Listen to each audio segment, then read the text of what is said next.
Gracia y paz. Hay un peligro que acecha a los cristianos y es el vacío de Dios. Esto suena paradójico, pero no es así.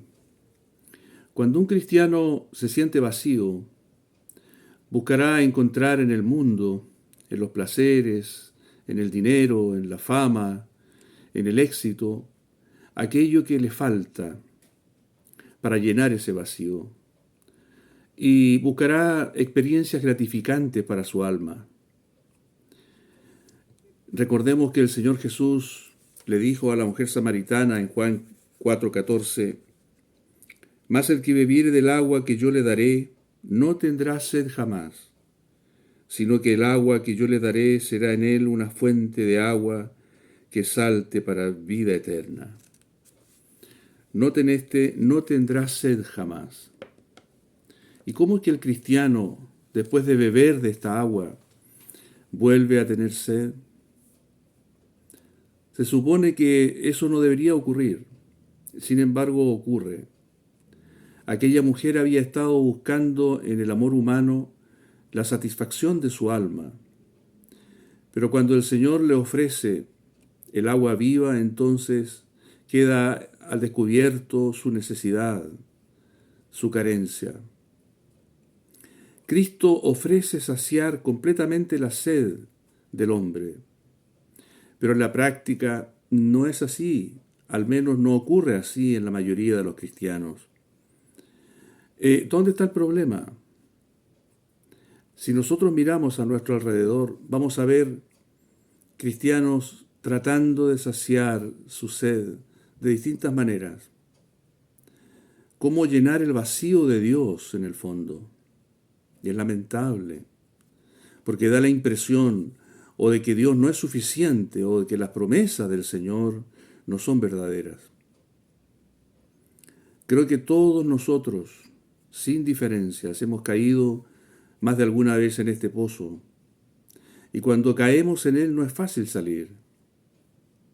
En este tiempo, más que nunca, hay tantas cosas que ofrecen satisfacción, deleite, una satisfacción pasajera que sin embargo sabemos cuál es el fin. Poco más adelante en el Evangelio de Juan, después de hablar con la mujer samaritana, ofreciéndole el agua viva, el Señor de nuevo tocó este asunto. Dice en Juan 7:37, en el último y gran día de la fiesta Jesús se puso en pie y alzó la voz diciendo, si alguno tiene sed, venga a mí y beba. El que cree en mí, como dice la Escritura, de su interior correrán ríos de agua viva. Era un día importante, una fiesta de los judíos, y en un momento determinado él se puso en pie y alzó la voz. No es común que el Señor alce la voz para proclamar algo, y aquí lo hace, lo cual nos da a entender que este asunto es de vital importancia. De su interior correrán ríos de agua viva. No fue suficiente con lo que le dijo a la mujer samaritana. Ahora lo vocea en medio de la gran fiesta. Entonces, nosotros tenemos que comprender que este es un asunto importante porque Dios no quiere que sus hijos estén sedientos y hambrientos, y menos aún que estén buscando en el lugar equivocado una satisfacción de esa hambre y de esa sed. Ahora, el cristiano por naturaleza, diríamos, es un ser insatisfecho, inconformista. Si así no fuera, entonces él se hubiera conformado al mundo, nunca hubiera buscado a Dios, nunca se hubiera inquietado por Dios. El Señor Jesús dijo, bienaventurados los que tienen hambre y sed de justicia. Precisamente estos son los cristianos, los que no se conforman con la medianía o la mediocridad. Quieren ser mejores, quieren ser más justos. Esta es la condición del hombre que necesita de Dios y al cual Dios se revela. Por lo tanto, es una buena cosa tener esta insatisfacción, buscar la perfección, Sin embargo, hay que buscarlo en el lugar correcto. Y entonces, la explicación de por qué el cristiano todavía tiene sed es que hay una experiencia, nos parece, una experiencia insuficiente de Cristo. Es como tocar solamente el borde de su manto. Es probar a Cristo pero no gustarlo del todo. Vamos a considerar unas palabras del Señor en Juan capítulo 14, versículo 23. Respondió Jesús y le dijo: el que me ama, mi palabra guardará, y mi Padre le amará, y vendremos a él y haremos morada con él. La palabra morada aquí es la palabra clave en este momento para nosotros, porque se refiere a una morada individual y permanente. Es decir, el Señor está anunciando que aquel discípulo que ama al Señor, que guarda su palabra, será amado por el Padre, y ambos vendrán a Él y harán una morada individual y permanente con Él. Entonces, la voluntad de Dios no es tener a Dios en el corazón como un visitante, sino como un morador. ¿Se acuerdan ustedes de la pregunta que le hicieron a aquellos dos discípulos de Juan cuando vieron a Jesús? Andrés y Juan, probablemente: Rabí, ¿dónde moras? Ellos sabían que para conocerle bien al Señor había que conocerle en esa intimidad de su morada. Hay una gran diferencia entre conocer al Señor como visitante o como morador. Ustedes recuerdan el pasaje del Antiguo Testamento, del Génesis, cuando Dios fue a la tienda de Abraham y comió con él, conversó con él y luego se fue. Fue un gran honor para Abraham, pero Dios fue como visitante, no como morador. No se quedó a alojar. Entonces, algo similar ocurre con nosotros. Y de ahí la insatisfacción nuestra. Tenemos experiencias notables con el Señor, momentos sublimes de comunión. Estamos en el monte con Él y de alguna manera somos como transfigurados. Sin embargo, bajamos del monte, caminamos en el valle, al parecer solos, ya no con el Señor, hasta que se produzca una nueva visitación o una nueva subida al monte. Y claro, cuando estamos en el valle estamos expuestos, porque el alma reclama sus antiguos placeres. Esta es nuestra normalidad, estar arriba y luego abajo. Sin embargo, no es el querer de Dios para nosotros. El deseo de Dios no es visitarnos de tiempo en tiempo, sino morar con nosotros y en nosotros. El Señor lo expresó en esta noche final con sus discípulos tal como lo hemos leído recién. Pero Pablo lo retoma después, de una manera muy hermosa en Efesios capítulo 3, versículo 14 al 19. Vamos a leer un fragmento. Por esta causa doblo mis rodillas ante el Padre de nuestro Señor Jesucristo, de quien toma nombre toda familia en los cielos y en la tierra, para que os dé conforme a las riquezas de su gloria, el ser fortalecidos con poder en el hombre interior por su Espíritu. Noten ustedes la introducción amplia, detallada que se realiza aquí antes de que Pablo diga su oración. De hecho, aquí en Efesios hay dos oraciones y las dos son tremendamente importantes. Y esta es la segunda. Y se pone de rodillas e invoca a Dios, que es Dios sobre todas las cosas. Y luego pide que les dé, conforme a la riqueza de su gloria, poder en el hombre interior por su espíritu, para algo. Entonces, como que Pablo sienta las bases firmes para poder luego introducir su oración o su petición. Y la petición es la siguiente: para que habite Cristo por la fe en vuestros corazones. Este habitar es similar al morar del que se hablaba recién en Juan, hacer morada con Él. Habitar Cristo por la fe en vuestros corazones. Este habitar tiene en griego un significado muy hermoso. Significa residencia permanente. Hacer residencia permanente es como estar en casa, hasta en los detalles más finos y precisos. Como usted se siente cuando está en casa, a sus anchas, cómodo, confortable. Ahora, el propósito de la oración de Pablo es que ellos, los hermanos de Éfeso, tengan esta experiencia. Se lo dice a los hermanos de Éfeso, no se lo dice a hermanos principiantes, a neófitos, lo dice a una iglesia que ha vivido experiencias espirituales. Si nosotros vemos la forma como ellos creyeron, ellos vieron milagros, vieron maravillas, ellos recibieron la visitación de diversos apóstoles, una iglesia privilegiada. Aún así Pablo pide para ellos algo que ellos no tienen. No es una experiencia primeriza, preliminar, es una experiencia profunda, de segundo, de tercer orden. Que habite Cristo por la fe en los corazones. Y noten ustedes que la palabra corazones aquí debe hablarnos muy, muy claramente.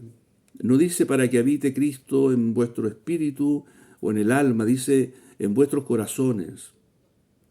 Porque el corazón tiene mayor amplitud, un ámbito mayor que el espíritu humano o que el alma humana. De alguna manera, sin entrar en detalles, porque sería largo, el corazón es como la suma del espíritu más el alma. Entonces, el propósito es que habite Cristo, no en el espíritu, donde ya está, por supuesto, por el Espíritu Santo, sino en el corazón. Y esto significa involucrar el alma. ¿Por qué es tan importante involucrar el alma? Porque es el alma la insatisfecha, el alma es la inquieta, el alma es la que se revela, es la que busca, es la díscola, es la curiosa, es la sensual, es el alma el mayor problema. De tal manera que cuando aquí dice que Cristo habite por la fe en vuestros corazones, está poniéndole al alma un freno para que esté sujeta a Cristo y no se desmande y no haga lo que quiera. Podemos ver nosotros que el alma es la difícil de satisfacer, porque además el alma está conectada con el cuerpo y los apetitos del cuerpo son una gran dificultad para el cristiano. Así que podemos decir que Cristo morando o habitando en el corazón del hombre es la respuesta mayúscula a toda necesidad humana, sea espiritual o sea psíquica. Seguimos leyendo.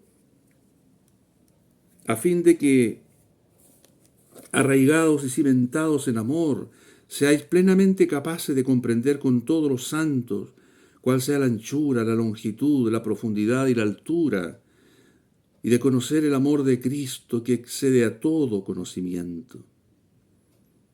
Esta experiencia de la habitación permanente de Cristo en el corazón del hombre introduce una experiencia que es conocer el amor de Cristo. Este amor que se presenta aquí en 4 dimensiones, que es una cosa incomprensible, indescriptible, inefable. ¿Podrá una persona, un cristiano que tiene esta experiencia, necesitar algo? ¿Buscar algo más? ¿Bajar su mirada desde esta experiencia a la tierra para encontrar satisfacción en los placeres, en el dinero, en el éxito?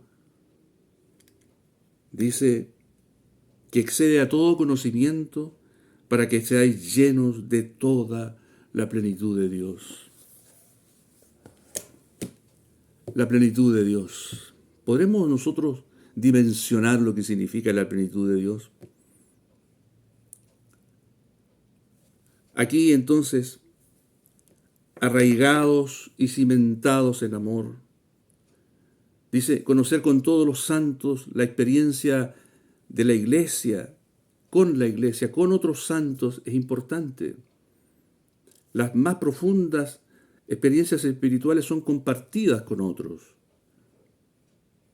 Entonces, este corazón nunca más va a estar insatisfecho, porque puede y llena todos los rincones, los más escondidos del alma humana.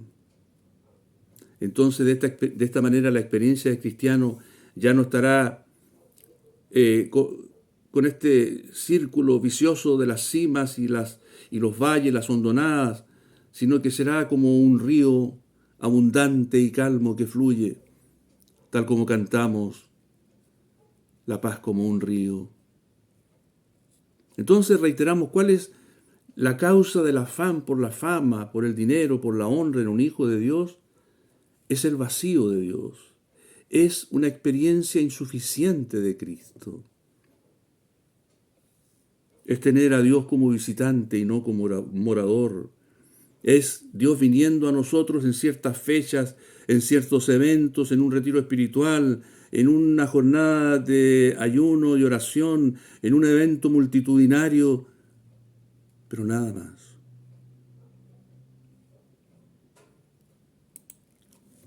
¿Será posible, cree usted, vivir estos ríos de agua viva fluyendo por dentro, en el día a día, todos los días?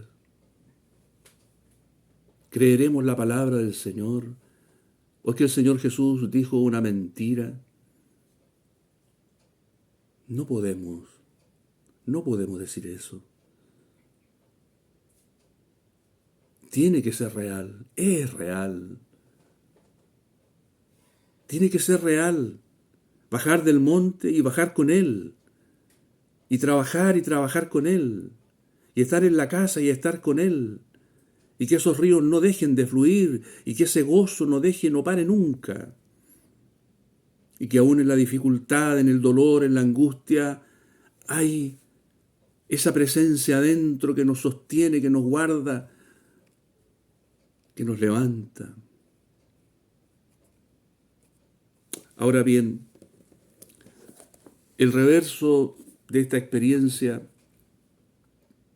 entendiendo que lo que estamos explicando hasta ahora es el anverso, el reverso de esta experiencia, pero igualmente profunda, es el permanecer en Cristo. Vamos a leer un trozo de Juan, capítulo 15,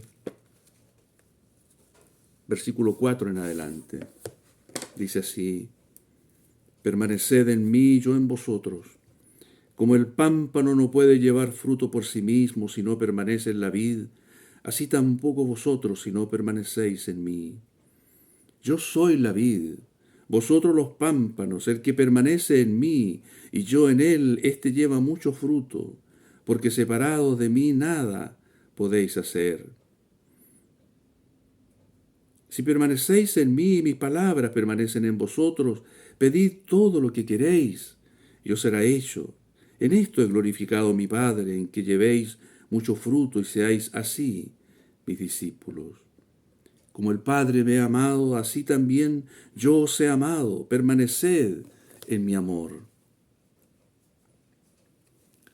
Si la experiencia anterior significó que Él habitase en nosotros, que Él morase en nosotros, esto significa que nosotros permanecemos en Él. Él en nosotros, nosotros en Él. Es como el anverso y el reverso de una misma realidad. Y fíjense ustedes que la experiencia aquí no es pónganse en Cristo, sino permanezcan en Cristo.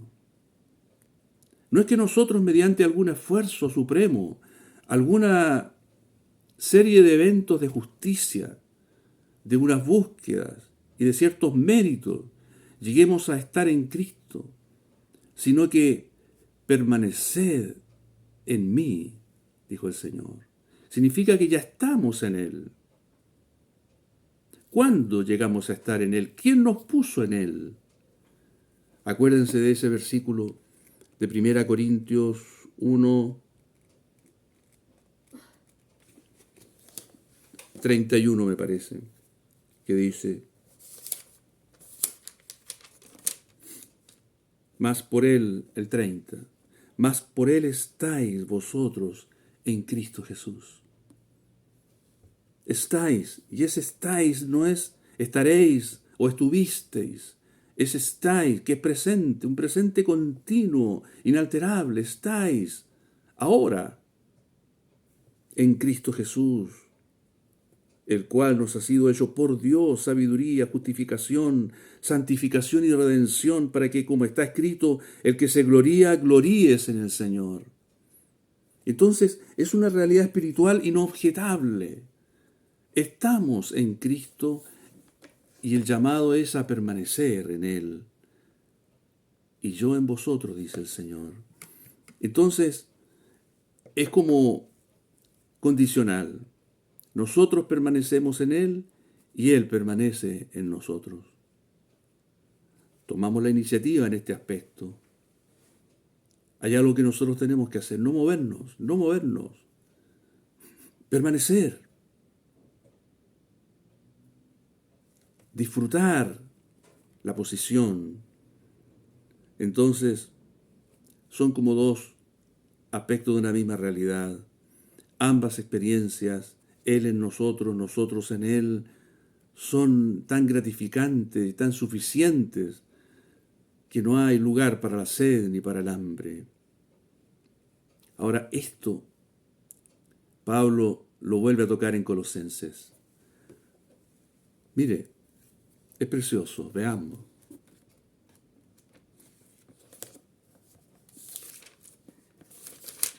Colosenses, capítulo 1, verso 27. A quienes Dios quiso dar a conocer la riqueza de la gloria de este misterio entre los gentiles. Oh, qué palabras. La riqueza de la gloria. ¿Qué es? ¿Cuál es la riqueza? ¿Cuál es la gloria? Cristo en vosotros. La esperanza de gloria. Cristo en vosotros. Y luego, unos pocos versículos más adelante, capítulo 3, verso 3, dice, porque habéis muerto y vuestra vida está escondida con Cristo en Dios. En Dios. Cristo en vosotros. Vosotros en Dios. El anverso y el reverso. Por eso es que él dice en otro lugar, vosotros estáis completos en Él. Cualquier falta, cualquier carencia, no es atribuible a una insuficiencia de Dios en su provisión para nosotros. Es un problema nuestro, porque no hemos buscado y por tanto no hemos hallado una plena satisfacción en Dios. Todavía miramos las cosas de aquí abajo, cuando son absolutamente inútiles, insuficientes, están vacías de contenido, son oropel que brilla, pero que no tiene sustancia ni valor.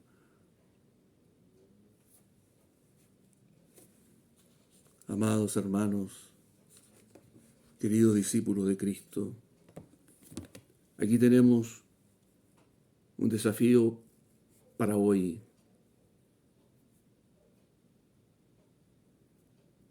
No conformarnos con la salvación, con una experiencia eventual, lejana, con Cristo, sino un morar de Él en nosotros y un permanecer nuestro en Él para ser llenos de toda la plenitud de Dios.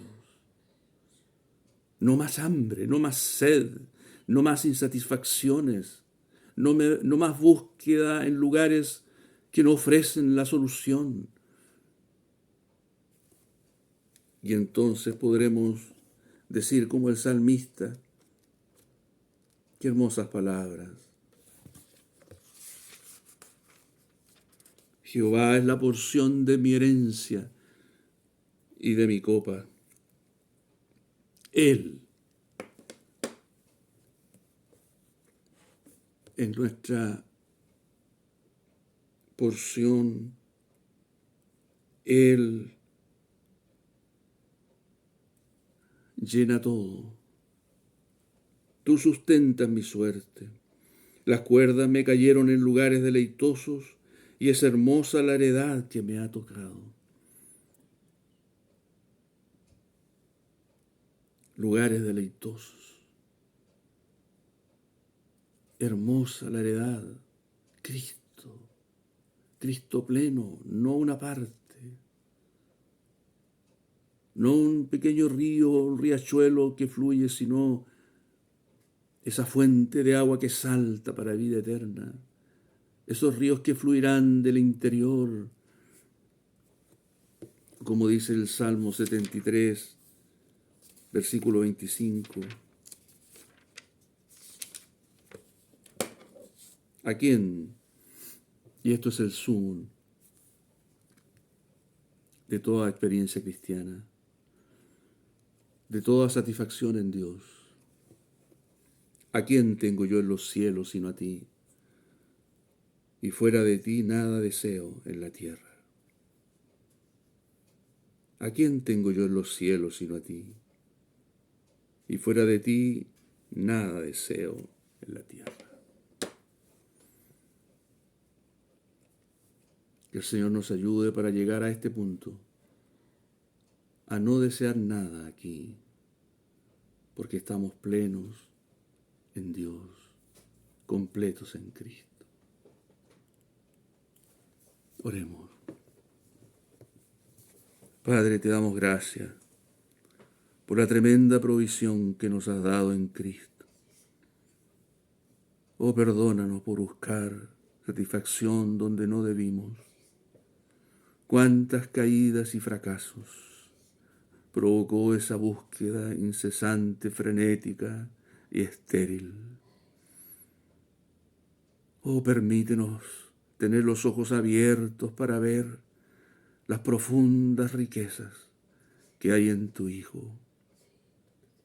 Y tú y tu Hijo dentro de nosotros, como moradores permanentes. Permítenos también permanecer en el Hijo, para llevar fruto y para que tú nos puedas conceder las peticiones de nuestro corazón. Padre, concédenos esta gracia. A todos los que están sedientos hoy, hambrientos hoy, insatisfechos hoy, a todos los que han escuchado, están escuchando esta palabra, toca sus corazones.